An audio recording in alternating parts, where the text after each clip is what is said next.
quem diz que não é político, é político. Veja, vamos, eu acho que a gente tem que remontar o que aconteceu na Lava Jato.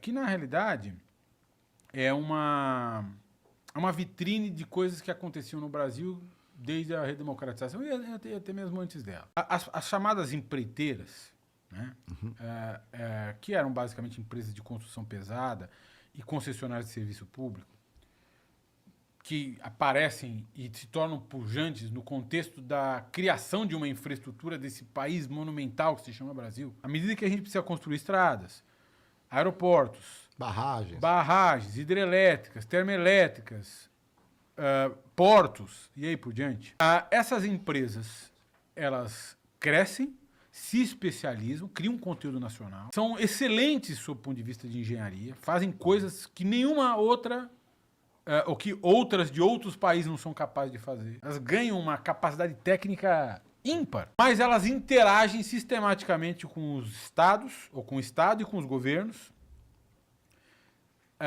na falta, ou seja, carentes de um gabarito, de uma regulação objetiva que confira transparência a essas relações. Então, essas empresas, basicamente, elas interagem na medida em que elas participam de um certame, de uma licitação, e querem ganhar a licitação. Querem celebrar o melhor contrato administrativo, depois querem fazer um aditivo, querem receber no prazo. Toda vez que elas precisam de alguma coisa do Estado, elas têm de interagir com os governos, que são aqueles que manejam o Estado naquele momento. E aí você tem você abre um espaço para uma interação ilícita, para corrupção. O que a gente viu na Lava Jato? Dito pelo próprio Sérgio Moro, quando aparecem os áudios e as conversas da Operação Spoofing, da Vaza Jato, ele diz ao Dallagnol, 80% é caixa 2, 20% é corrupção. Ele fala isso, tem lá. Ou seja, 80% das contribuições de campanha, do dinheiro que ia de uma empreiteira para um candidato ou para um político, era para financiar a campanha, sem contraprestação, ou seja, sem um ato de ofício daquele candidato que se tornava uma autoridade pública em favor daquela empresa. 20% era corrupção. O que a gente vê ali? Que as empreiteiras se transformaram mais ou menos em administradores privados do dinheiro público, do dinheiro que elas auferiam com os contratos administrativos, às vezes superfaturados, para fins de financiar a campanha e a política no Brasil. A campanha eleitoral e a política no Brasil. É um país tão oligofrênico, tão neurastênico, em que as coisas são tão desnaturadas, que empresas privadas usavam dinheiro público para exercer uma função de interesse público, que era a organização e o financiamento da política. Porque não há país sem política. É verdade. O que a Lava Jato fez a gente acreditar é que era possível gerenciar esse país chamado Brasil sem política. Não há saída sem política, chefe. E quem diz que não é político, é político. Elegeram um cara que se dizia, eu não sou da política. Ele era 300 anos deputado federal, baixo clero, e virou presidente da República sendo político. Ele era político e continua político. Exato. Enfim, não tem solução fora da política. E precisa financiar a política. E ao invés da gente financiar a política de uma maneira racional, como fizeram nos Estados Unidos, com uma interação público-privada bastante bem definida e delimitada, nós fizemos isso por debaixo do pano, debaixo da cobra, de maneira subreptícia. E abrimos espaço para vir um juiz, para vir promotor, para vir polícia, dizer isso aqui é tudo corrupção. Não é verdade. Não era tudo corrupção. E aí o que a Lava Jato faz quando ela diz que é tudo corrupção?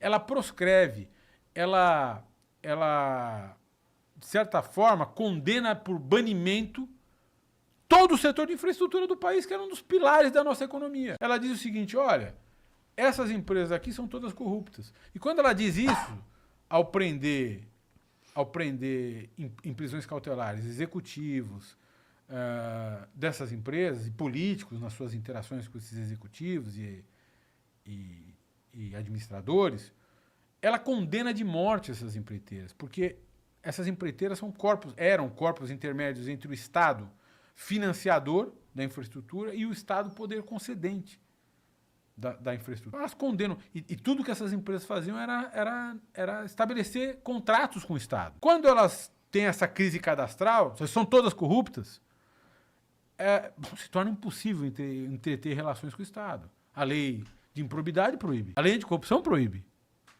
Né? Então, você não pode mais nem tomar dinheiro emprestado do Estado, nem contratar, celebrar contratos administrativos com o Estado. Bom, quem só faz isso, se tudo que eu faço é interagir com o Estado, eu não posso mais, o que acontece comigo, eu vou morrer. Nós simplesmente ceifamos milhões de empregos. Nós acabamos com o conteúdo nacional. Ou seja, nós matamos a nossa capacidade de produzir grandes obras de infraestrutura invejadas e admiradas no mundo todo. Nós perdemos bilhões de reais em arrecadação, e não só em 2014, 2015, de lá para cá. O prejuízo está aí. Está aqui. Então, respondendo a tua pergunta, nós estamos vivendo ainda. As empreiteiras, elas basicamente deixaram de ser aquelas grandes potências empresariais e se transformaram em empresas que são quase que mortos-vivos. Enfim,